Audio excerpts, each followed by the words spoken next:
বড় ভাই তাকে দিয়ে পা টিপাচ্ছে, বড় ভাই তাকে দিয়ে সিগারেট আনাচ্ছে, বড় আপু হলে শাসন করছে না বলবো, গালাগালি করছে।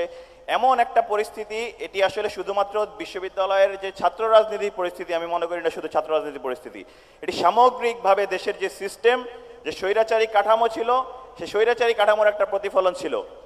আলহামদুলিল্লাহ, আল্লাহর কাছে শুকরিয়া জ্ঞাপন করি, আমার সামনে যারা উপস্থিত রয়েছেন 54তম ব্যাচের শিক্ষার্থীরা, আমি এই ব্যাচকে সাহসী ব্যাচ বলবো, কারণ আপনারাই এই জুলাই গণ অভ্যুত্থানে সামনের সারি থেকে যে জেনজি প্রজন্ম, সেই গর্বিত জেনজি প্রজন্ম আপনারা জুলাই গণ অভ্যুত্থানের সামনে থেকে নেতৃত্ব দিয়েছেন, আপনাদের সবার জন্য একটা করতালি।